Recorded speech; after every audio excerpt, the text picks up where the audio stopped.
Dans cette séquence, nous allons définir ce qu'est une loi de Poisson. Donc déjà, c'est une variable aléatoire discrète. Pourquoi elle est discrète? Parce qu'elle prend des valeurs dans n. Et on dit que la loi de Poisson, elle est associée à un paramètre qui s'appelle lambda, et ce lambda va être strictement positif.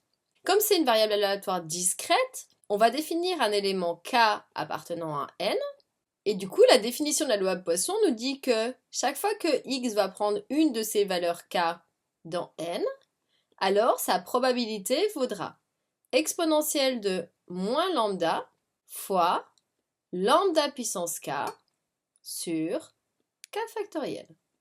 Et du coup, il y a une notation, on dira que x suit la loi p de lambda. Donc nous, on avait vu la loi binomiale qui avait deux paramètres. Et bien du coup, l'avantage avec la loi de Poisson, c'est qu'elle va être associée à un unique paramètre. Et du coup, ça va déjà être plus simple de la calculer. Il y a une première remarque, c'est que du coup, cette variable aléatoire, qui prend théoriquement une infinité de valeurs, puisque k appartient à grand N, eh bien en fait, à partir d'un certain moment, ces probabilités vont être quasiment nulles. Et on va les considérer comme telles. Donc du coup, elle va un peu ressembler à la loi binomiale, c'est-à-dire qu'elle va prendre un certain nombre de valeurs de probabilité, et puis à partir de ce moment, elle vaudra 0. L'idée à retenir, c'est que une loi de Poisson, elle intervient dans la modélisation de phénomènes aléatoires où le futur est indépendant du passé. Sachant que ces phénomènes vont devoir vérifier trois conditions. Déjà, il va être très rare d'avoir deux succès en même temps.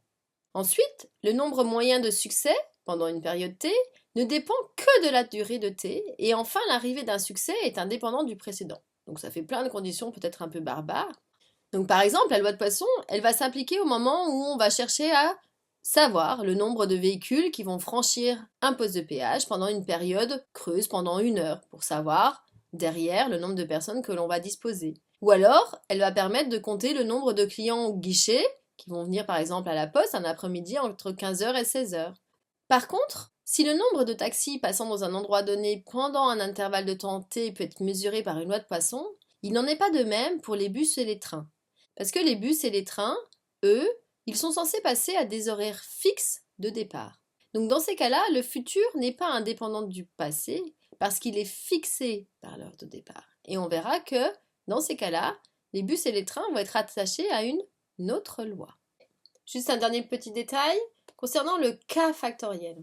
En fait, pour calculer k factoriel, eh bien, il y a une touche pour la calculatrice qui va se trouver dans option, proba, probe. Enfin, en tout cas, ça relève du domaine des probabilités. Je vous le donne pour info. Pour calculer cela, je vais vous montrer sur un exemple. Par exemple, 4 factoriel, ce serait 4 fois 3 fois 2 fois 1. Ce qui veut dire que k factoriel, ça serait en fait, on fait le produit de tous les entiers depuis celui qui m'est donné en allant jusqu'à 1. C'est-à-dire qu'on va faire k fois k-1 fois k-2 fois k-3, etc., etc., jusqu'à arriver fois 3 fois 2 fois 1. Comme ça, vous avez bien tous les aimants pour calculer correctement ces probabilités. Maintenant qu'on a bien défini la probabilité par cette formule, on va aller l'appliquer.